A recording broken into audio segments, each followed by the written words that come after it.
तो hello student, welcome to our YouTube channel blue wave. जैसा कि मैंने पिछली क्लास में स्टार्ट किया था लाइफ प्रोसेस को, क्लास 10 का जो फर्स्ट चैप्टर था लाइफ प्रोसेस हमने स्टार्ट किया था और हमने न्यूट्रिशन को पढ़ लिया था। First life process nutrition start किया था और उसमें भी मैंने न्यूट्रिशन इन प्लांट पढ़ा रहा था। मैंने फोटोसिंथेसिस बताया था और मैंने बोला था कि कुछ एक्सपेरिमेंट मैं नेक्स्ट क्लास में बताने वाला हूँ। सनलाइट नेसेसरी होती है, तो मैं वहीं से कंटिन्यू करने वाला हूँ इस लेक्चर को। और इस लेक्चर में हम क्या क्या पढ़ने वाले हैं, दो चार एक्सपेरिमेंट है, एक्सपेरिमेंट को कवर करेंगे और उसके बाद से मैं न्यूट्रिशन इन एनिमल पढ़ाऊंगा। ओके, न्यूट्रिशन इन एनिमल में भी ह्यूमन पढ़ेंगे, है ना। ओके, मालूम ही है एनिमल भी पढ़ेंगे थोड़ा सा, लेकिन मेन फोकस हमारा ह्यूमन में होने वाला है। पहला क्या नाम है, experiment to show that sunlight is necessary for photosynthesis. मेरा पहला एक्सपेरिमेंट है। मैंने आप लोगों को बताया फोटोसिंथेसिस जो होता है सनलाइट के प्रेजेंट में होता है ना। लेकिन मैं आज आप लोगों को बता रहा हूं उसका प्रूफ क्या है। प्रूफ होनी चाहिए ना। आप क्या कीजिए, किसी भी चीज का इंपॉर्टेंस का पता चलता है जब वो ना हो। तो चलिए एक एक पार्ट करते हैं, एक एक स्टेप में समझते हैं। सबसे पहले मैं एक प्लांट लूंगा, क्या करूंगा, एक प्लांट लूंगा। कैसा प्लांट लूंगा, पोटेड प्लांट लूंगा। ओके, क्या लूंगा मैं, पोटेड प्लांट लूंगा। एक मिनट, गमले में प्लांट ले लूंगा। ओके, जैसे कि गमला है मेरे पास। ओके, इस गमले में एक प्लांट को ले लूंगा, जिसके कारण ये प्लांट में ज़्यादा नहीं ले रहा हूँ ना बड़ा, ताकि मैं इसको मूव कराना है डार्क रूम में। मैं एक जगह से दूसरी जगह मूव कराऊंगा ब्राइट लाइट में, और फिर से इधर उधर मूव कराना है। इसीलिए मेरे को क्या करना पड़ेगा, पोटेड प्लांट, एक छोटा सा प्लांट लेना पड़ेगा, है ना, जिसमें मैं एक्सपेरिमेंट करने वाला हूँ। तो ये क्या है, हमारे पास पोटेड प्लांट है ना, गमले में प्लांट है। ओके, सबसे पहला स्टेप तो यही है। इसको मैं क्या करूंगा, 2 से 3 दिन के लिए डार्क रूम में प्लेस करूंगा, डार्क रूम में रखूंगा, जिसके कारण इसने जो पहले से खाना बना रखा होगा स्टार्च के फॉर्म में स्टोर करके रखा होगा। लास्ट क्लास में ही तो देखा हमने, फूड को स्टोर करता है प्लांट स्टार्च के फॉर्म में, और वो भी कहाँ पे रखता है, स्टोर कहाँ होता है, स्टार्च लीफ में होता है। तो वो यूज कर लेगा उसको, वो अपना स्टार्च को यूज करके अपनी बॉडी का फंक्शन को रेगुलेट करेगा, एनर्जी ऑब्टेन करेगा, है ना। तो जो पॉटेड प्लांट को मैं जब डार्क रूम में प्लेस करूंगा 2 से 3 दिन के लिए, मैं क्या करने वाला हूं, place in dark room for 2 to 3 days। 2 से 3 दिन के लिए डार्क रूम में प्लेस करूंगा। किस लिए प्लेस कर रहा हूं, एक बार बता दीजिए आप लोग, डी स्टार्च के लिए। डी स्टार्च, ताकि स्टार्च खत्म हो जाए। डी स्टार्च के लिए मैं इसको 2 से 3 दिन के लिए डार्क रूम में प्लेस कर रहा हूं। उसके बाद मैं क्या करने वाला हूं, उसके बाद मैं जो क्या करने वाला हूं, जो मेरे पास पोटेड प्लांट था, जो मेरे पास पोटेड प्लांट था, उस प्लांट की एक लीफ को मैं कवर कर दूंगा। क्या कर दूंगा, एक लीफ को मैं कवर कर दूंगा। किससे, ब्लैक पेपर से कवर कर दूंगा, आधी पार्शियल कवर कर दूंगा। ये लीफ जो है पार्शियली मैं कवर कर दूंगा ब्लैक पेपर से, या एल्युमिनियम फॉइल से मैं इस लीफ को आधा कवर कर दूंगा। ओके, ताकि आधे एरिया में लाइट ना जाए, इस एरिया में जिसको मैंने कवर किया है उस एरिया में लाइट ना जाए, है ना। Partially cover the leaf by aluminium foil. Aluminium foil से कवर कर दो, या ब्लैक पेपर से, या ब्लैक पेपर से। ऐसा कवर क्यों कर रहा हूं, ताकि आधे लीफ में ना सनलाइट प्रेजेंट ना हो, आधे एरिया में सनलाइट प्रेजेंट ना हो, आधे में सनलाइट प्रेजेंट हो। जहां पे सनलाइट प्रेजेंट होगा वहां पे फोटोसिंथेसिस परफॉर्म कर पाएगा, जहां पे एब्सेंट होगा वहां पे फोटोसिंथेसिस नहीं परफॉर्म कर पाएगा।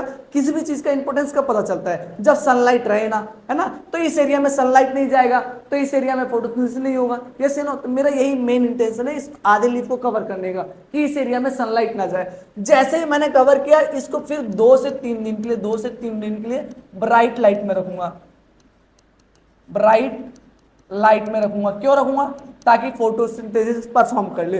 2 से 3 दिन के बाद से मैं क्या करने वाला हूं, इसकी इस लीफ को प्लग करूंगा, इस लीफ को मैं तोड़ूंगा। तोड़ने के बाद से मैं एक बीकर में लूंगा, जिसमें गर्म पानी करूंगा और उसके अंदर डाल दूंगा।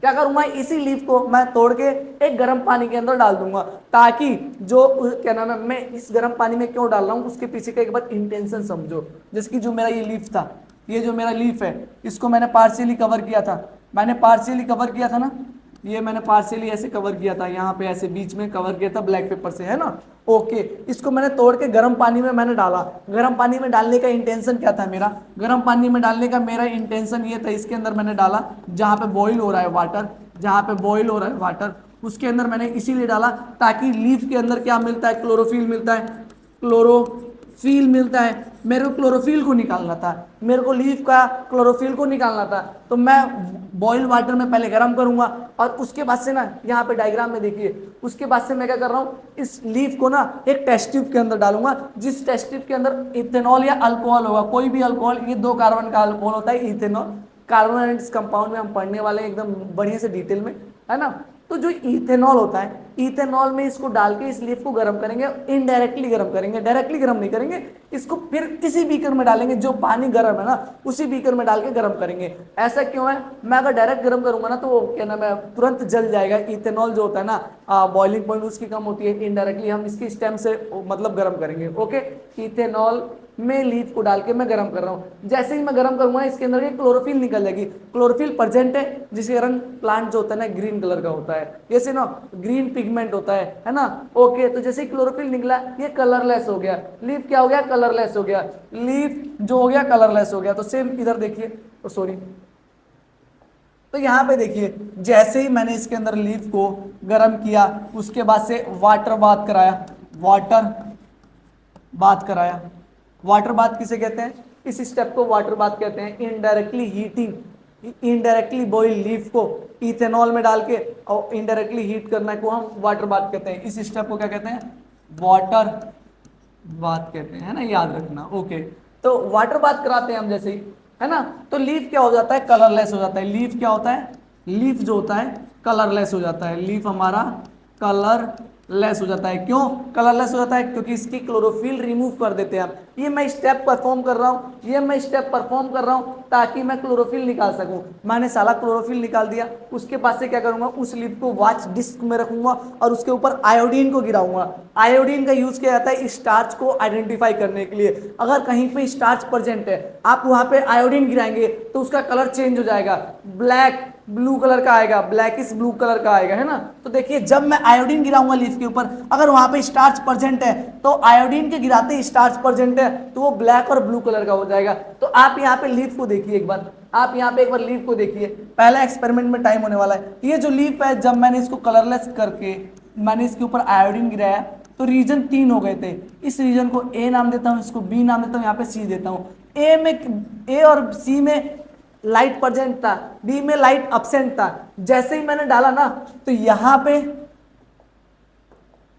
ए रीजन में और सी रीजन में, ए और सी रीजन में क्या नाम है, ब्लैक कलर आ गया। क्या नाम है, ब्लैक या ब्लू कलर आ गया, ब्लैकिश ब्लू कलर आ गया। आयोडीन के गिराते ही ए और सी रीजन में ब्लैक ब्लू कलर आ जाता है और बी में नहीं आता है। इसके पीछे का रीजन ये रहता है, बी में स्टार्च बना नहीं है। इसका मतलब बी में स्टार्च बना नहीं है, ए और सी रीजन में स्टार्च बना है। जहां पे मैंने कवर करके रखा था वहां पे स्टार्च बना नहीं है, मतलब जहां पे सनलाइट प्रेजेंट नहीं थी वहां पे स्टार्च बना नहीं है। आयोडीन के गिराने से मेरे को पता चलता है यहाँ पे स्टार्च बना है कि नहीं बना है। समझ में आया, यस या नो? ओके, तो मेरे को लग रहा है आपको ये पूरा कॉन्सेप्ट, पूरा एक्सपेरिमेंट समझ में आया। मैंने इंपोर्टेड प्लांट को 2 से 3 दिन के लिए डार्क रूम में रखा ताकि डी स्टार्च हो जाए, स्टार्च खत्म हो जाए, पूरी लीफ की स्टार्च खत्म हो जाएगी। फिर उसके ऊपर मैं एक ब्लैक पेपर या एल्युमिनियम फॉइल चिपका दूंगा ताकि आधे रीजन में चिपकूंगा ताकि आधे रीजन में सनलाइट ब्लॉक हो जाए। जैसे ही ब्लॉक होगा उसके बाद से 2 से 3 दिन के लिए मैं दोबारा ब्राइट लाइट में रखूंगा, वो फोटोसिंथेसिस परफॉर्म करेगा। आधा पार्ट जहां पे सनलाइट प्रेजेंट होगा उसके बाद से उस पत्ते को तोड़ के मैं वाटर बाथ कराऊंगा, फिर उसको निकाल के उसके ऊपर आयोडीन गिराऊंगा। आयोडीन गिराते ही उसके ऊपर जहां जहां कलर ब्लैक ब्लू कलर आएगा वहां वहां स्टार्च फॉर्म है। अगर वहां वहां स्टार्च फॉर्म है इसका मतलब वहां पे क्या है, फोटोसिंथेसिस परफॉर्म हुआ है। ओके, और वो कहां पे फोटोसिंथेसिस परफॉर्म हुआ होगा, कहां पे स्टार्च का टेस्ट आएगा, जहां पे सनलाइट प्रेजेंट थी, है ना। ए और सी रीजन में ब्लैक ब्लू कलर आ रहा है, यहाँ पे ए और सी रीजन में स्टार्च है, बी में स्टार्च नहीं है। उसके बाद से नेक्स्ट एक्सपेरिमेंट देखने वाले हम, हमारा जो अगला एक्सपेरिमेंट होने वाला है, experiment to show that chlorophyll is necessary for photosynthesis. हमने अभी सनलाइट को इंपोर्टेंस देखा है, सनलाइट की इंपोर्टेंस होती है फोटोसिंथेसिस के लिए, ऐसे यहाँ पे हम क्लोरोफिल को देखने वाले हैं। क्लोरोफिल भी नेसेसरी होती है हमारे फोटोसिंथेसिस को परफॉर्म करने के लिए। अगर क्लोरोफिल नहीं रहेगा तो फोटोसिंथेसिस नहीं होने वाला है, यही चीज को यहाँ पे बता रहे हैं। ये ऐसे एक्सपेरिमेंट को करने के लिए ना मेरे को ऐसे लीफ की रिक्वायरमेंट होगी जहां पे आधे एरिया में क्लोरोफिल मिले और कुछ एरिया में क्लोरोफिल ना मिले। जैसे कि इस लीफ को देखिए, ये जो लीफ है इस एरिया में कलरलेस है, ये कलरलेस है, सेंटर में क्लोरोफिल प्रेजेंट है तो ग्रीन कलर का है, यहाँ पे क्लोरोफिल प्रेजेंट है, यहाँ पे नो क्लोरोफिल इसलिए कलरलेस है। अरे ऐसे नो, ऐसे लीफ को कहते हैं वेरीगेटेड लीफ। ऐसे लीफ को क्या कहते हैं, वेरीगेटेड लीफ। ऐसे लीफ को क्या कहते हैं? वैरीगेटेड लीफ। मतलब ऐसे लीफ जहां पे पार्शियल एरिया में क्या प्रेजेंट है? क्लोरोफिल प्रेजेंट है, पार्शियली कलरलेस होते हैं, पार्शियली ग्रीन कलर के होते हैं, ऐसे लीफ को मैं कहता हूं क्या? वैरीगेटेड लीफ। हाँ, तो मेरे को इस एक्सपेरिमेंट में सबसे पहले क्या करना पड़ेगा? एक पोटेड प्लांट लेना पड़ेगा, एक प्लांट लेना पड़ेगा जिसके पास वैरीगेटेड लीफ हो, है ना। और उसके बाद से सेम मैं ये एक्सपेरिमेंट परफॉर्म करूंगा जो पिछला एक्सपेरिमेंट परफॉर्म किया ना, सेम यही मैं क्या करूंगा?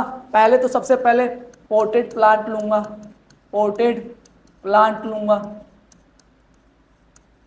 विच हैव वैरीगेटेड लीफ, जिसके पास वैरीगेटेड लीफ होगी, ऐसे मैं पोटेड प्लांट को लूंगा। और उसके बाद क्या करने वाला हूं? उसके बाद मैं दूसरे नंबर पे करने वाला हूं, इसको प्लेस करूंगा 2 से 3 दिन के लिए डार्क रूम में। Place in dark room for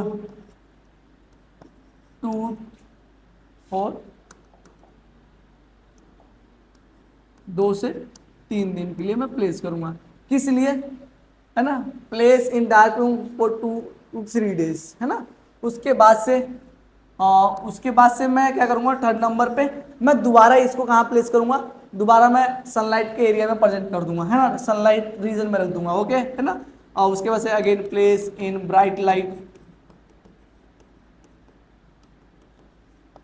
आप इस स्टेप को फॉलो ना करें ना तो भी चलेगा, मतलब डार्क रूम में ना रखें तो भी चलेगा, लेकिन जनरली रख लेते हैं, है ना। ब्राइट लाइट में रखेंगे 2 से 3 दिन के लिए ताकि फोटोसिंथेसिस परफॉर्म हो सके, है ना।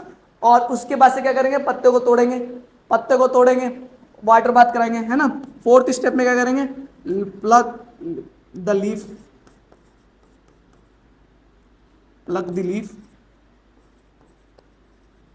लीफ को प्लग करेंगे। 5वें नंबर पे वाटर बाथ कराएंगे। वाटर बाथ पीछे देखा, वाटर बाथ कराएंगे अल्कोहल में रख के, इनडायरेक्टली वाटर बाथ कराएंगे। उसके बाद से 5वें के बाद से छठा स्टेप क्या करेंगे? आयोडीन टेस्ट करेंगे। क्या करेंगे? आयोडीन टेस्ट, मतलब उसके ऊपर आयोडीन गिराएंगे, आयोडीन टेस्ट गिराएंगे। जैसे इसके ऊपर आयोडीन गिराएंगे, जहां पे क्लोरोफिल प्रेजेंट है उसका कलर कैसा हो जाएगा? देखिए उसका कलर कैसा हो गया? ब्लूइश ब्लैक कलर हो गया, और ऐसा गोल्डन कलर कलरलेस ही रह जाएगा। समझ में आ रहा है क्या? तो जहां पे क्लोरोफिल एब्सेंट है वहां पे स्टार्च फॉर्म नहीं हुआ है, इसी कारण वहां पे स्टार्च टेस्ट नहीं दिया, इसी कारण आयोडीन गिराने पे कोई कलर नहीं आया। लेकिन जहां पे स्टार्च बना है, जहां पे क्लोरोफिल था, क्या वहां पे हमारा क्या नाम है, ब्लैक ब्लूइश कलर है? यस या नो? मेरे को लग रहा है पूरा कॉन्सेप्ट क्लियर है। अरे यार मेरे को लग रहा है सेकंड एक्सपेरिमेंट्स का एकदम कॉन्सेप्ट क्लियर है। ओके, वैरीगेटेड लीफ लेना है ऐसे प्लांट को। ऐसा ही एक थर्ड एक्सपेरिमेंट है, डिट्टो पीछे वाला ही चलने वाला है। क्या चलने वाला है? Necessary for photosynthesis. फोटोसिंथेसिस के लिए क्या कार्बन डाइऑक्साइड नेसेसरी है, ये बताने वाला हूँ। मतलब experiment to show that carbon dioxide is necessary for photosynthesis, मैं ये बताने वाला हूँ। ऐसा प्लांट लेना है मेरे को, क्या करना है? ऐसा पोटेड प्लांट लेना है जिसकी जो लीफ हो वो नैरो हो। क्या लीफ हो? नैरो हो। और उस लीफ नैरो, उसके पीछे का रीजन ये है ना कि मैं आधा लीफ को ना इजीली एक बोतल के अंदर पैक कर सकूं, है ना। अगर चौड़ी लीफ रहेगी तो बंद करने में एक बोतल के अंदर थोड़ी दिक्कत आएगी मेरे को, तो मैं ऐसी लीफ लेने की आइडियल कंडीशन होती है कि एक लीफ लो पोटेड प्लांट जिसके पास नैरो लीफ हो। तो पहला मेरा चॉइस क्या होगा प्लांट का, है ना? Take potted plant which have narrow leaf, जिसके पास नैरो लीफ होगा। उसके बाद से दूसरा स्टेप क्या होने वाला है कि दूसरे स्टेप में यहीं पे देख लीजिए, है ना, यहीं पे देख लीजिए क्या करने वाला हूँ। उस लीफ को ना मैं उस लीफ को पैक कर दूंगा बोतल के अंदर एयर टाइट कंडीशन में, है ना, ताकि एयर अंदर ना जाए। एयर अंदर जाएगा। जनरली मेरे को ना बोतल के अंदर ना CO2 को नहीं पहुंचाना है, आधे लीफ को CO2 देना है, आधे लीफ को CO2 ना देना है। जैसे कि मैं आधे रीजन में सनलाइट दे रहा था, आधे रीजन में सनलाइट नहीं दे रहा था, उसके लिए मैं कवर कर रहा था ब्लैक पेपर से। वैसे यहाँ पे मैं क्या करने वाला हूँ, आधे लीफ को ना बोतल के अंदर पैक कर दूंगा जहां पे एयर वेयर ना जा पाए, जहां पे CO2 ही ना जा पाए। जब CO2 ही नहीं जा पाएगा तो मैं उसके आगे का टेस्ट कर सकता हूँ, आयोडीन टेस्ट, है ना। सेम वही एक्सपेरिमेंट करने वाला हूँ। तो मैं क्या करना है, ऐसे लीफ को, नैरो जो लीफ है उसको आधा मैं बोतल के अंदर पैक कर दूंगा। लेकिन बोतल जो होगा ऑलरेडी उसके अंदर एयर तो होगा, ऑलरेडी उसके अंदर क्या CO2 तो प्रेजेंट होगा, तो उस CO2 को खत्म भी करना है ना। तो मैं बोतल के अंदर ऑलरेडी KOH ले लूंगा, क्या करूंगा? KOH ले लूंगा। ओके, यहाँ पे देखेंगे जो KOH होता है ना, पोटेशियम हाइड्रोक्साइड क्या करता है? एब्जॉर्ब करता है। ये क्या करता है? Absorb CO2। ये किसको एब्जॉर्ब करता है, CO2 को एब्जॉर्ब करता है। तो जैसे इसके अंदर KOH है, इसके आस जो बोतल के अंदर CO2 होगा उसको एब्जॉर्ब कर लेगा। अब मैंने एयर टाइट पैक कर दिया, अंदर एयर जाएगा नहीं, मतलब अंदर CO2 जाएगा नहीं, और अंदर का CO2 ऑलरेडी KOH ने एब्जॉर्ब कर लिया। कैसे एब्जॉर्ब करता है, जो KOH होता है ना, इसको CO2 मिलता है ना, तो ये पोटेशियम कार्बोनेट में कन्वर्ट हो जाएगा। किस में कन्वर्ट हो जाएगा, पोटेशियम कार्बोनेट में। केमिस्ट्री की चीजें चल रही है, K2CO3 में कन्वर्ट हो जाता है, समझ में आ रहा है ना। ऐसे ये पोटेशियम कार्बोनेट में और इसके साथ साथ वाटर बन जाता है ना। तो ये सारी चीजें बनता है, सीधा सिंपल सी चीजें चल रही हैं। तो ऐसे ये वाटर को CO2 को एब्जॉर्ब कर लेता है। अब आधे रीजन में CO2 नहीं है, मतलब इसके अंदर वाले रीजन में CO2 नहीं है, यहाँ पे CO2 प्रेजेंट है, यहाँ पे फोटोसिंथेसिस का मतलब परफॉर्म होगा, यहाँ पे फोटोसिंथेसिस परफॉर्म होने वाला है, और यहाँ पे परफॉर्म नहीं होने वाला है। इसके बाद से मैं इस लीफ को तोड़ूंगा, मैं सेम वही वाटर बाथ कराऊंगा, फिर उसके ऊपर आयोडीन गिराऊंगा। जैसे ही आयोडीन गिराऊंगा, यहाँ पे आधे में कलर आ जाएगा, जहाँ पे फोटोसिंथेसिस परफॉर्म होगा वहाँ पे ब्लैक कलर आ जाएगा, और वहाँ पे ब्लैक कलर नहीं आएगा, कलरलेस का कलरलेस ले जाएगा, क्योंकि यहाँ पे स्टार्च प्रेजेंट नहीं है। ओके, यहाँ पे स्टार्च प्रेजेंट नहीं है, इसीलिए ये कलरलेस रह जाएगा, और यहाँ पे स्टार्च प्रेजेंट है, कलरफुल आएगा। फोटोसिंथेसिस यहाँ पे हो पाई है, यहाँ पे फोटोसिंथेसिस नहीं हो पाई, क्योंकि यहाँ पे CO2 नहीं है। तो मेरे को कोई सा भी एक्सपेरिमेंट करना है ना, तो उस चीज को मेरे को अब्सेंट कराना पड़ेगा। कोई भी चीज की इंपोर्टेंस कब पता चलती है, उसके जाने के बाद, है ना। आप लोगों को कनेक्ट हो रहा होगा ज्यादा चीजें। ओके, उसके बाद से मैं बताता हूँ कैसे गैसेज एक्सचेंज होता है, स्टोमेटा के थ्रू होता है, वही इसी चीज के बारे में सीखने वाले हैं। ओके, जैसे कि प्लांट जो होता है फोटोसिंथेसिस परफॉर्म करता है, तो फोटोसिंथेसिस परफॉर्म करने के लिए बहुत सारे गैसेस को लेना पड़ता है, कुछ गैसेस को बाहर भी निकालना पड़ता है। जैसे कि वो फोटोसिंथेसिस परफॉर्म करने के लिए उसको CO2 चाहिए, तो क्या वो CO2 को अंदर ले जाएगा। अंदर कैसे ले जाता है, एक पोर के थ्रू ले जाता है, स्टोमेटा के थ्रू ले जाता है। और O2 को बाहर निकालता है, वो किसके थ्रू ले जाता है, स्टोमेटा के थ्रू ले जाता है। तो स्टोमेटा है क्या है, small pore present on leaf which exchange gases. Okay, वो लीफ के ऊपर कुछ पोर्स पाए जाते हैं, छोटे छोटे पोर मिलते हैं, उन पोर को मैं स्टोमेटा कह रहा हूं। देखिए लीफ के ऊपर ऐसे पोर मिलते हैं, ये पोर है ना, ऐसे ही लीफ के ऊपर पोर मिलते हैं, जिसको हम क्या कहते हैं, स्टोमेटा। आप कभी भी लीफ को देखेंगे ना, लीफ के ऊपर ना कवरिंग होती है, हर एक लीफ के ऊपर ना पूरी तरीके से कवरिंग होती है, क्यूटिकल्स की कवरिंग होती है, क्यूटिकल्स की कवरिंग होती है ना। बाहर सबसे बाहर वाले लेयर को क्यूटिकल्स की कवरिंग होती है, ताकि पानी उड़ के ना चला जाए। और लेकिन कहीं कहीं जगह जगह पे कहीं कहीं क्या होगा, स्टोमेटा पाया जाएगा। क्या पाया जाएगा, स्टोमेटा। स्टोमेटा क्या है, पोर है, छेद होनी चाहिए ना पोर के थ्रू, तभी तो O2 अंदर, सॉरी O2 बाहर जाएगा, CO2 अंदर जाएगा फोटोसिंथेसिस के दौरान पे, है ना। तो स्टोमेटा क्या है, स्टोमेटा एक पोर है, स्मॉल पोर है, जो कि गैसियस एक्सचेंज करता है, गैसियस एक्सचेंज करने में हेल्प करता है। उसके साथ लिखा है स्टोमेटा जो है surrounded by guard cell. Stomata जो होता है ना, जो पोर होता है ना, इसके अगल बगल में गार्ड सेल होते हैं। ये इनका नाम गार्ड सेल क्यों रखा गया, जैसे कि जो पोर के आसपास जो सेल होते हैं ना, ये 1 और 2, ये सेल दिख रहा है, बीन शेप का दिख रहा है, इसी का नाम गार्ड सेल है, यहाँ पे नाम दिया ना गार्ड सेल। ये क्या करते हैं, इसके ओपनिंग और क्लोजिंग को रेगुलेट करते हैं, गार्ड की तरह करते हैं। कब स्टोमेटा खुलेगा, कब स्टोमेटा बंद होगा, वो कौन रिस्पॉन्सिबल है, उसके पीछे गार्ड सेल रिस्पॉन्सिबल होते हैं। इसीलिए इनको गार्ड सेल कहते हैं, क्योंकि ये बंद और क्लोज कर रहे हैं। जैसे गार्ड एक गेट को क्लोज और बंद करता है ना, सेम वैसे ये स्टोमेटा को बंद करते हैं, ये स्टोमेटा को क्लोज करते हैं, इसीलिए इनको गार्ड सेल कहा जाता है। ओके, और डिटेल में देखने वाले बढ़िया से।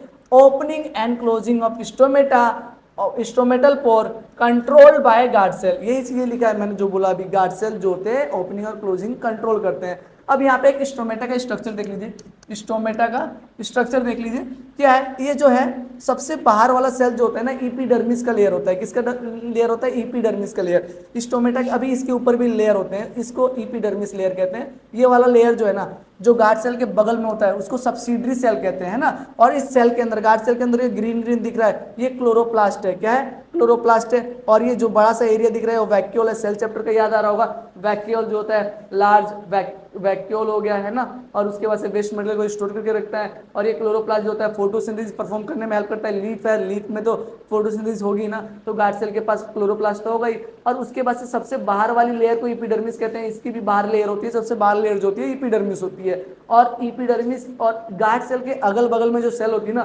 सब्सिडरी सेल होती है। इनको सब्सिडरी सेल क्यों कहते हैं, क्योंकि ये हेल्प करती हैं गार्ड सेल को, गार्ड सेल को हेल्प करती हैं, सपोर्ट करती हैं, इसीलिए इनको सब्सिडरी सेल कहते हैं। समझ में आ रहा है क्या। और सब्सिडरी सेल के बाहर होती है इपीडर्मिस, है ना। ये डायग्राम अभी पूरा नहीं आया, इपीडर्मिस उसको नहीं, इसके बाहर वाले सेल को लेयर को कहते हैं। अब आप एक बार देखिए स्टोमेटा का मैं डायग्राम बनाता हूँ। ये थिक लेयर है ना, थिक और थिन लेयर के बारे में समझाने वाला हूँ, है ना।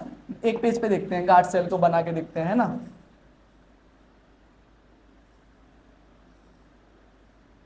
ये हमारा गार्ड सेल है ना। तो गार्ड सेल की जो ये दोनों गार्ड सेल है हमारे, गार्ड सेल है, इसके लेयर को देखिएगा ना, इसकी थोड़ी सी लेयर को देखिएगा, तो ये वाली लेयर जो होती है, ये वाली लेयर, ये थोड़ी मोटी होती है। ये लेयर क्या होती है? मोटी होती है।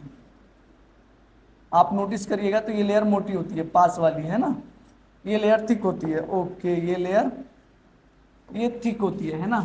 जो इनर लेयर होती है, इनर लेयर होती है गार्ड सेल का, जो इनर लेयर होता है ना, ये थिक होता है। क्या होता है?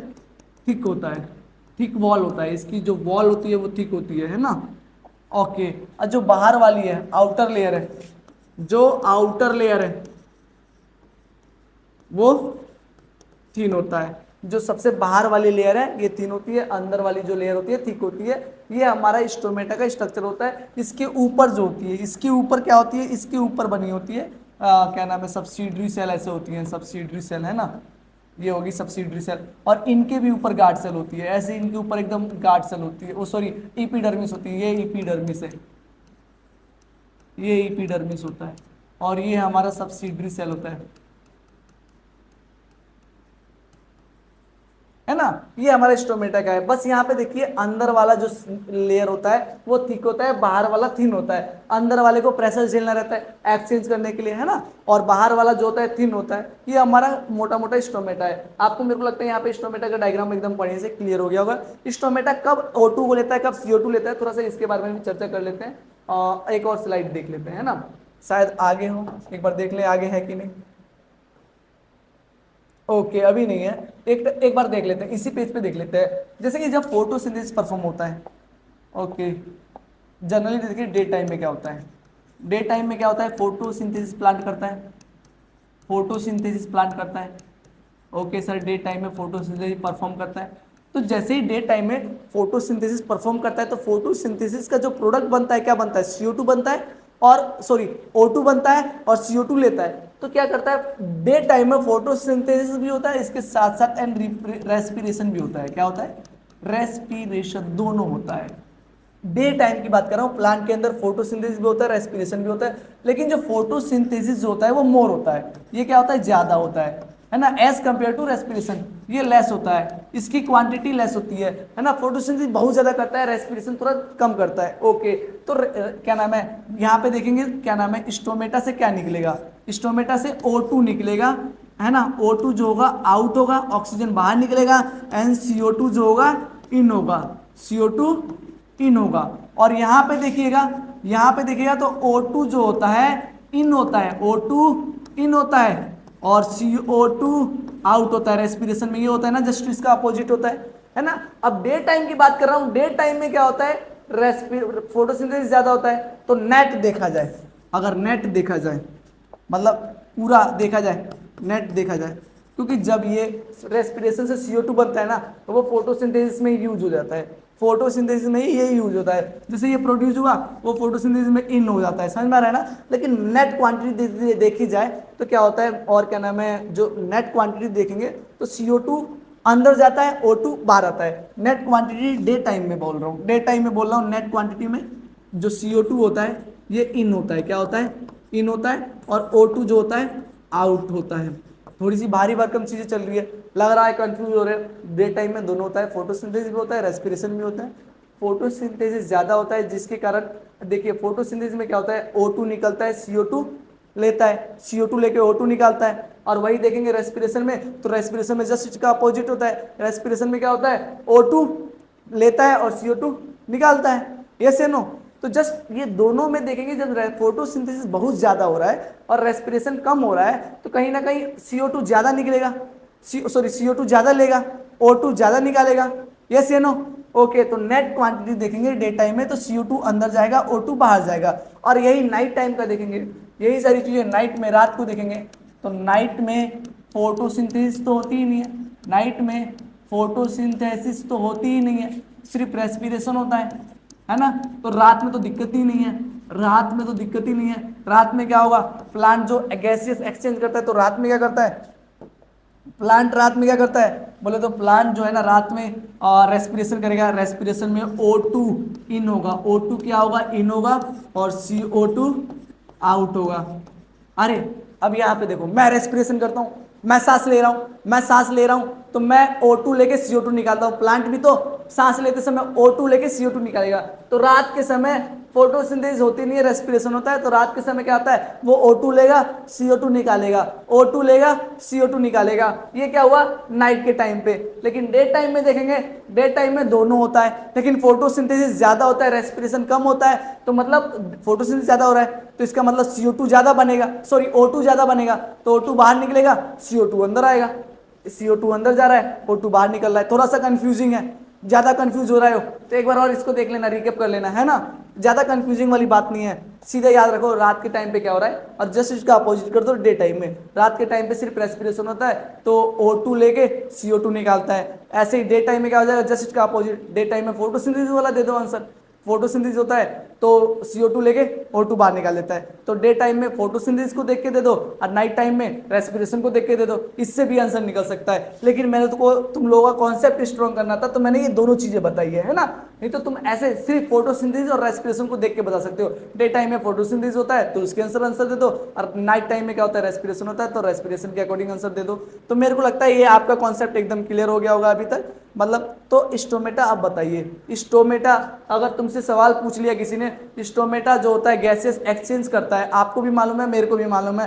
तो डे टाइम में कौन सी गैसेस को अंदर लेता है, स्टोमेटा के थ्रू अंदर जाती है, कौन सी चीजें बाहर आती है। तो कह देना डे टाइम में सर CO2 अंदर जाता है, फोटोसिंथेसिस होता है डे टाइम में, CO2 अंदर जाएगा, O2 बाहर आएगा। और वही नाइट टाइम में पूछेगा कोई, तो बोल देना सर रात को क्या होता है, रेस्पिरेशन होता है, फोटोसिंथेसिस होती नहीं है, तो रात के टाइम पे ऑक्सीजन अंदर जाता है, CO2 बाहर आता है। ओके, तो ये सारी चीजें गैसेस एक्सचेंज करता है स्टोमेटा ही हमारी। ओके, मेरे को यहाँ पे पूरा स्टोमेटा मेरे को समझा दिया। अब वो कैसे गार्ड सेल ओपन करता है, क्लोज करता है, इसके बारे में देख लेते हैं। कब कब गार्ड सेल ओपन हो रहा है, क्लोज हो रहा है, तो ये ओपन और क्लोज किसके थ्रू हो रहा है, उसी के बारे में मैं दिखाने वाला हूं। देखिए वाटर, देखिए क्या होता है यहाँ पे, समझिए एक बार। यहां पे लिखा है when water diffuse into the guard cell, जब गार्ड सेल के अंदर वाटर जाएगा, अब गार्ड सेल के अंदर वाटर जाएगा, दे स्वेल, वो फूलेगा, and cause the opening of stomata, वो ओपन कर देगा स्टोमेटा को। जैसे ही देखिए गार्ड सेल है, ये हमारा गार्ड सेल है, ये हमारा गार्ड सेल है, देखिए ये हमारा गार्ड सेल है ना, ये हमारा गार्ड सेल है, सॉरी, ओके, ये हमारा गार्ड सेल है। ओके, जब इसके अंदर पानी जाएगा, जब इसके अंदर वाटर जाएगा, ये फूल जाएगा। जैसे कि देखो ये, जब इसके अंदर पानी जाएगा फूल जाएगा, जब ये स्वेल होगा तो ओपन हो जाएगा, जैसे ही श्रिंक होगा ये बंद हो जाएगा, क्लोज हो जाएगा स्टोमेटा। समझ में आ रहा है क्या, एक बार और समझने की कोशिश करो। जैसे ही स्टोमेटा के अंदर पानी, ये गार्ड सेल के अंदर पानी भरेगा, स्वेल होगा, फूलेगा, फूलेगा तो फूलने के कारण स्टोमेटा ओपन हो जाएगा, और जैसे ही श्रिंक होगा, वाटर की कमी होगी, वाटर निकल जाएगा, ये श्रिंक हो जाएगा, और ये स्टोमेटा बंद हो जाएगा। जैसे ही देखो इसके अंदर वाटर जाएगा, ये फूल जाएगा, इसके अंदर वाटर जा रहा है, ये फूल जाएगा, फूल जाएगा, जिसके अंदर स्टोमेटा ओपन हो जाएगा। यहाँ पे देखो वाटर अंदर गया है, वाटर अंदर गया है, ये फूल गया, स्टोमेटा ओपन हो गया। जैसे ही वाटर बाहर आएगा, जैसे ही वाटर बाहर आएगा, वाटर बाहर आएगा, ये पिचक गया है, सेल गार्ड सेल को देखो पिचक गया है, और जैसे ही गार्ड सेल पिचकता है ये क्लोज हो जाता है स्टोमेटा, स्टोमेटा क्लोज हो जाता है। तो कहीं ना कहीं वाटर कंट्रोल कर रहा है क्या गार्ड सेल को ओपनिंग और क्लोजिंग के लिए। एक बार यहाँ पे देखिए, when the guard cell lose water they shrink and close the stomatal pore, stomatal pore को क्लोज कर देगा। क्या मैंने यही सारी चीजें बात तो बताइए आपको, एक बार और समझने की कोशिश करते हैं आप लोग, एक बार और देखने की कोशिश करते हैं हम। क्या मैंने बोला, स्टोमेटा कब होगा क्लोज, कब होगा ओपन, ये आपको आना चाहिए। जब गार्ड सेल के अंदर पानी जाएगा वो फूलेगा, फूलने के कारण ये खुल जाएगा स्टोमेटा, जैसे ही खुलेगा और जैसे ही पानी बाहर निकलेगा वो श्रिंक होगा, पिचकेगा, तो स्टोमेटा बंद हो जाएगा। सिंपल सी बात है, मेरे को लगता है आप लोग को याद हो गई होगी। ओके, जैसे ये गार्ड सेल के बारे में आपने सुना, मैं गार्ड सेल के बारे में अगर आप लोगों को दिक्कत ना हो, क्या ये गार्ड सेल है, मैं गार्ड सेल के शेप के बारे में डिस्कस करने वाला हूँ थोड़ा सा, अगर आप लोगों को दिक्कत ना हो तो। और इसको यहीं पे डिस्कस करते हैं, गार्ड सेल का शेप यहाँ पे डिस्कस करते हैं। ओके, यहाँ पे देखिए गार्ड सेल के शेप को एक बार देखते हैं। Shape of guard cell, shape of guard cell, guard cell के शेप को देखते हैं। सबसे पहले देखिए आप, जैसे कि डाइकॉट होते हैं, दो तरह के प्लांट होते हैं, एक तो डाइकॉट होता है और एक मोनोकॉट होता है ना। आपको पता है ना डाइकॉट क्या होता है, मोनोकॉट क्या होता है। ऐसे प्लांट जिसके पास सीड के अंदर दो कॉटिलीडन होते हैं, डाइकॉट, एक कॉटिलीडन होता है मोनोकॉट। है ना, तो उन्हीं के बारे में बात कर रहे हैं हम। तो जैसे कि जो डाइकोट होते हैं ना, इनके अंदर क्या नाम है, गार्ड सेल की जो शेप होती है ना, बीन शेप होती है। कैसे होती है? बीन शेप होती है, बीन शेप। और इनमें डंबल शेप होती है। देखो ये बीन शेप है, ये डाइकोट का है। ये बीन शेप है, डाइकोट का है। डंबल शेप कैसा होता है? डंबल ऐसे देखा होगा तुम लोगों ने, ये हो गया डंबल शेप, ये डंबल शेप हो गया। ये क्या है? ये मोनोकॉट का है और ये डाइकोट का है। मोनोकॉट का स्टोमेटा ऐसे होता है, डाइकोट का स्टोमेटा ऐसे होता है। तो आपको ये शेप भी याद रखनी है, इंपॉर्टेंट है ना, आपको शेप याद होनी चाहिए। ओके, उसके बाद से देखते हैं हम, ये हो गया। यहाँ पे मैंने आपको बताया कि जो ओपनिंग होती है, क्लोजिंग होती है, वाटर अफेक्ट करता है स्टोमेटा को क्लोज करना, बंद करना। जैसे ही क्या नाम है, टेम्परेचर बढ़ा है, सॉइल उसके इन्वायरमेंट में वाटर की कमी है, तो क्या वाटर की कमी है तो प्लांट वाटर को लूज नहीं करना चाहेगा। वाटर को लूज नहीं करना चाहेगा तो ऑलरेडी पानी की कमी है, तो उसके अंदर सेल के अंदर भी पानी की कमी होगी, सेल श्रिंक हो जाएगा, गार्ड सेल श्रिंक हो जाएगा, स्टोमेटा बंद हो जाएगा, है ना। और जिसके कारण ना, आगे मैं सिखाऊंगा, आगे बताऊंगा, स्टोमेटा बंद हो जाएगा तो कहीं ना कहीं CO2 अंदर बाहर नहीं हो पाएगा। CO2 अंदर नहीं जाएगा तो मतलब फोटोसिंथेसिस नहीं हो पाएगी। फोटोसिंथेसिस नहीं हो पाएगी, इसका मतलब कहीं ना कहीं स्टोमेटा का पानी, वाटर जो है ना, अफेक्ट कर रहा है फोटोसिंथेसिस को। मैं फैक्टर अफेक्टिंग फोटोसिंथेसिस में ये बताऊंगा एक बार पॉइंट, एक बार इसको याद रखना, ठीक है। आगे डिस्कस करने वाले हैं फैक्टर अफेक्टिंग फोटोसिंथेसिस को। मैं उसे साइट ऑफ फोटोसिंथेसिस देखते हैं, कहाँ पे फोटोसिंथेसिस परफॉर्म होता है ये देखते हैं एक बार, है ना। ओके, देखते हैं साइट ऑफ फोटोसिंथेसिस, कहाँ पे फोटोसिंथेसिस होता है। जनरली ये क्लोरोप्लास्ट में होता है। ओके, क्लोरोप्लास्ट में होता है। एक बार देखते हैं लीफ में होता है क्या? अरे फोटोसिंथेसिस लीफ में होता है क्या? लीफ में जो मीसोफिल होता है ना, मीसोफिल, इस टिश्यू को मीसोफिल कहते हैं। लीफ के टिश्यू को मीसोफिल कहते हैं। ओके, टिश्यू का नाम दे देते हैं मीसोफिल। लीफ के अंदर जो टिश्यू होती है ना, मीसोफिल कहते हैं, है ना। मीसोफिल के अंदर होता है। मीसोफिल के अंदर सेल जो होता है ना, सेल के अंदर होगा। ओके, सेल के अंदर क्या होता है? क्लोरोप्लास्ट होता है। क्लोरोप्लास्ट के अंदर फोटोसिंथेसिस होगा। क्लोरोप्लास्ट के पास होता है पिगमेंट, पिगमेंट का नाम है क्लोरोफिल। उस पिगमेंट का नाम क्या है? क्लोरोफिल। तो कहाँ पे फोटोसिंथेसिस होता है? क्लोरोफिल के अंदर होता है। ये आपको आता है क्या? तो फोटोसिंथेसिस कहाँ पे हो रहा है? क्लोरोफिल के अंदर, यही साइट है। ये आपको एक टिश्यू है, ये एक टिश्यू का डायग्राम दिया गया है। कौन सा टिश्यू है? लीफ का टिश्यू है। लीफ के टिश्यू को मीसोफिल टिश्यू कहते हैं। ये रहा फोटोसिंथेसिस टिश्यू को ही मीसोफिल टिश्यू कहते हैं। जो लीफ का टिश्यू है, टिश्यू किसे कहते हैं? Group of cell, 9th class tissue chapter, group of cell tissue होता है। लीफ के टिश्यू को मीसोफिल कहते हैं। तो ये लीफ का टिश्यू है, मैंने लीफ को काटा और यहाँ पे चिपका दिया है। अब देखिए कैसे दिख रहा है। सबसे जो ऊपर लेयर होती है, क्यूटिकल्स की लेयर होती है। सबसे ऊपर ये क्यूटिकल्स की लेयर होती है, जिसके कारण ना वो कोई भी ट्रांसपायरेशन वाटर को उड़ने से बचाता है ना। और कहीं कहीं स्टोमेटल पोर होता है, जनरली लीफ के नीचे वाले पार्ट में रहता है, नीचे वाले पार्ट में, कि पानी ज्यादा ना उड़े। समझ में आ रहा है ना? ओके, स्टोमेटल पोर है। ये क्या है? स्टोमेटल पोर है। ये अगल बगल वाले गार्ड सेल है, ये स्टोमेटल पोर है। और ये बीच में एयर कैविटी रहती है, ताकि एयर अंदर जाएगा तो उसको स्पेस चाहिए ना रहने के लिए, तो ये एयर कैविटी है। आप इसको देखिए, सबसे ऊपर और सबसे नीचे, एक नीचे सबसे बाहर जो लेयर होती है क्यूटिकल्स की, क्यूटिकल ऊपर भी है और ये भी क्यूटिकल है ना, क्यूटिकल का लेयर है। उसके बाद ना एक सिंगल सेल की एक लेयर होती है, जिसको इपीडर्मिस कहते हैं। ये सिंगल सेल की जो लेयर है ना, इसको इपीडर्मिस कहते हैं। ये भी क्या है? इपीडर्मिस है। तो ऊपर वाले इपीडर्मिस को अपर इपीडर्मिस, लोअर वाले को लोअर इपीडर्मिस। क्या क्लियर हो रहा है क्या? ओके, अब बीच में टिश्यू मिलते हैं, जो टिश्यू फोटोसिंथेसिस परफॉर्म करते हैं। इनके बीच में जो टिश्यू मिलते हैं ना, दो तरह के सेल अरेंज होते हैं। एक जो होता है पैलिसेड लेयर, मतलब देखो एक दूसरे के एकदम पैरेलल अरेंज है, बीच में स्पेस बहुत कम होती है, ना के बराबर होती है, होती ही नहीं है, एक दूसरे के पैरेलली अरेंज होंगे लीफ में, है ना। एकदम देखो पैरेलली अरेंज है सेल, तो इसको पैलिसेड लेयर कहते हैं। और नीचे जो देखोगे तो स्पॉन्जी लेयर होता है। स्पॉन्जी लेयर का मतलब कहीं भी रैंडमली कहीं भी लीफ में अरेंज है, कोई फिक्स पैटर्न नहीं है, और जगह जगह बीच में स्पेस है, एयर कैविटी है, एयर स्पेस है ना। तो इस लेयर को कहते हैं स्पॉन्जी लेयर। ये आपको लेयर याद होनी चाहिए, है ना। एक लीफ का मोटा मोटी स्ट्रक्चर है ना। ओके, याद हो गया क्या? कोई डाउट है तो आप लोग कमेंट में पूछ सकते हैं। फैक्टर अफेक्टिंग फोटोसिंथेसिस, क्या क्या फैक्टर अफेक्ट करता है फोटोसिंथेसिस को? आप लोगों को मैं बता दूं, सनलाइट अफेक्ट करता है फोटोसिंथेसिस को। सनलाइट ज्यादा रहेगा तो फोटोसिंथेसिस होगा, सनलाइट नहीं रहेगा तो फोटोसिंथेसिस नहीं होगा, सीधी सी बात है ना।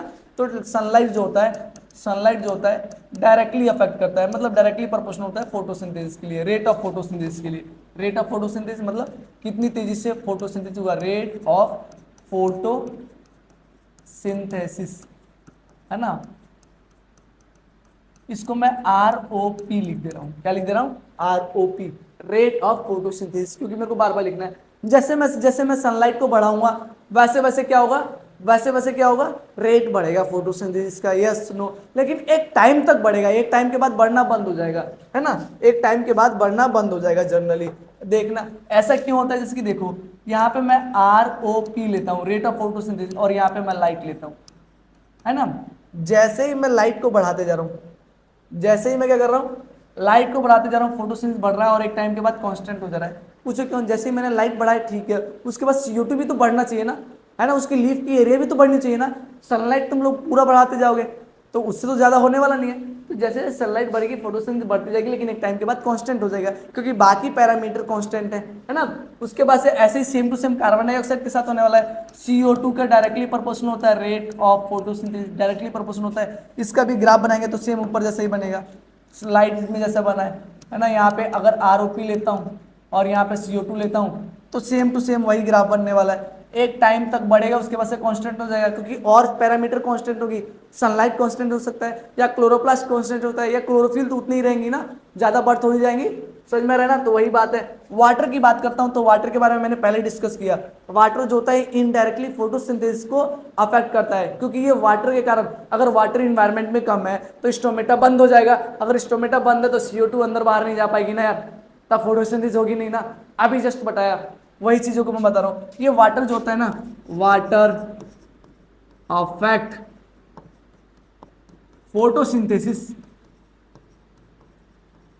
फोटोसिंथेसिस इनडायरेक्टली अफेक्ट तो करता है लेकिन इनडायरेक्टली करता है। सॉरी, एक मिनट रुकते हैं, जस्ट एक मिनट, एक सेकेंड, सॉरी, हो गया। ओके, ये इनडायरेक्टली, इनडायरेक्टली अफेक्ट करता है ना, by closing, by closing stomata, stomata के बंद करने के कारण ये इनडायरेक्टली अफेक्ट करता है ना। और उसके अलावा टेम्परेचर को देखते हैं। हर एक प्लांट को ना एक ऑप्टिमम टेम्परेचर चाहिए, हर एक प्लांट को एक ऑप्टिमम टेम्परेचर पे काम करते हैं। ऑप्टिमम मतलब जैसे कि हर कोई ना एक पर्याप्त टेम्परेचर पे काम करना चाहता है, तो जैसे कि बीच का टेम्परेचर ना ज्यादा हो ना कम हो, ऑप्टिमम टेम्परेचर होना चाहिए। कुछ प्लांट को 20 से 25 डिग्री चाहिए, कुछ को 30 से 35 डिग्री चाहिए, कुछ 40 डिग्री चाहिए। तो जो अपने किस टेम्परेचर पर कंफर्टेबल है उस टेम्परेचर पर वो उसको वो टेम्परेचर चाहिए अपने फंक्शन को परफॉर्म करने के लिए, अपनी एक्टिविटी को परफॉर्म करने के लिए। ओके, मेरे को लगता है फैक्टर अफेक्टिंग फोटोसिंथेसिस आपको क्लियर हो गया होगा। ओके, अब यहाँ पे ना हमारा फोटोसिंथेसिस तो क्लियर हो गया, अब न्यूट्रिशन इन एनिमल पढ़ना है। क्या पढ़ना है? Nutrition in animal. अच्छा, उससे पहले एक इंसेक्टिवोरस प्लांट के बारे में जान लेते हैं। क्या लिखा है? Non green plant obtain their food from other plant and animal. Okay, ये नॉन ग्रीन प्लांट के बारे में बात कर रहा है, और यहाँ पे इंसेक्टिवोरस प्लांट, ये लाइन को हटा दीजिए, ये लाइन काम का नहीं है ना। यहाँ पे इंसेक्टिवोरस प्लांट के बारे में बात हो रही है, वो ऑटोट्रॉपिक ही होते हैं, वो अपना खाना खुद से बना लेते हैं। मैं यहाँ पे बात कर रहा हूँ ये न्यूट्रिशन इन एनिमल, अगले स्लाइड से चालू होने वाला है। एक स्लाइड है हमारे पास इंसेक्टिवोरस प्लांट के बारे में। इंसेक्टिवोरस हेडिंग डालिएगा, इंसेक्टिवोरस प्लांट क्या है? Insectivorous plant. एक मिनट, जस्ट एक मिनट दीजिए मेरे को, बस हो गया, है ना। अभी हेडिंग डालिएगा आप insectivorous plant, insectivorous plant. Okay, insectivorous plant के बारे में इसमें डिस्कस करने वाले हैं। ये क्या है? ऐसे प्लांट है, ये ऐसे इन्वायरमेंट में ग्रो होते हैं जहाँ पे ना नाइट्रोजन की कमी होती है। ऐसे प्लांट जहाँ पे इन्वायरमेंट में नाइट्रोजन की कमी होती है, ऐसे इन्वायरमेंट में नाइट्रोजनस वो सॉरी इंसेक्टिवोरस प्लांट ग्रो होते हैं। एक बार समझने की कोशिश करते हैं बढ़िया से डिटेल में। इंसेक्टिवोरस प्लांट क्या होते हैं? दूसरे इंसेक्ट को खाते हैं। इंसेक्टिवोरस प्लांट क्या होते हैं आप लोग बताइएगा? क्या दूसरे एनिमल को खाते हैं? दूसरे इंसेक्ट को खाते हैं। क्यों खाते हैं? ताकि उनसे नाइट्रोजन ले सके, क्योंकि वो ऐसे इन्वायरमेंट में ग्रो होते हैं जहाँ पे नाइट्रोजन की कमी होती है, और उनको नाइट्रोजन सॉइल से नहीं मिल पा रहा है, तो वो दूसरे कीड़े मकोड़ों को पकड़ लेते हैं, दूसरे इंसेक्ट को पकड़ लेते हैं, उनसे नाइट्रोजन लेते हैं। समझ में आ रहा है क्या? ओके, मेरे को लग रहा होगा। तो insect generally insectivorous plant, insectivorous plant generally grow in nitrogen deficient environment,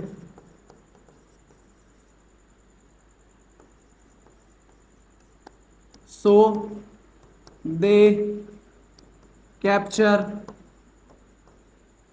other, so they capture small insect for fulfill the fulfill the requirement of nitrogen. क्या नाइट ऐसे इन्वायरमेंट में नाइट क्या इंसेक्टिवरस प्लांट कौन है? ऐसे insect है, ऐसे plant है जो नाइट्रोजन डिफिशिएंट इन्वायरमेंट में ग्रो रहे हैं। इनको नाइट्रोजन की कमी को पूरी करने के लिए दूसरे इंसेक्ट को पकड़ लेते हैं, स्मॉल इंसेक्ट को पकड़ लेते हैं और उनसे नाइट्रोजन ले लेते हैं, क्योंकि इंसेक्ट तो कहीं ना कहीं से नाइट्रोजन लेके आया होगा और इनके पास नहीं है ना, तो ये उनसे ले लेते हैं। ओके, इंसेक्टिवरस जो प्लांट होते हैं ना, ये ऑटोट्रॉपिक होते हैं। ये ऑटोट्रॉपिक होते हैं, क्या होते हैं? ये ऑटोट्रॉपिक होते हैं। एक मिनट, यहाँ से कुछ और स्टार्ट हो जाएगा, इसी पेज पे देखते हैं ये क्या होते हैं। इंसेक्टिवरस प्लांट के बारे में देखते हैं एक बार।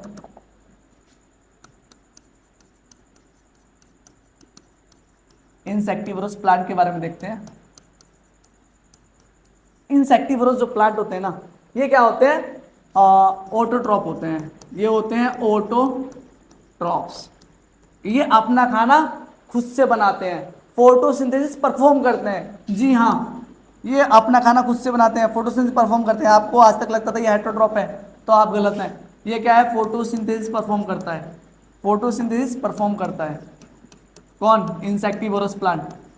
ओके सर, इसने अपना खाना खुद से बना लिया, ऑटोट्रॉपिक मोड ऑफ न्यूट्रिशन हो गया तब तो ये, क्योंकि अपना फोटोसिंथेसिस परफॉर्म कर रहा है। लेकिन सर ये तो इंसेक्ट को भी तो खा रहा है सर, अभी तो आपने बोला ये इंसेक्ट को भी खाता है, ये इंसेक्ट को भी तो खा रहा है, तो ये हेटरोट्रॉप भी हुआ, ये तो हेटरोट्रॉप भी हुआ।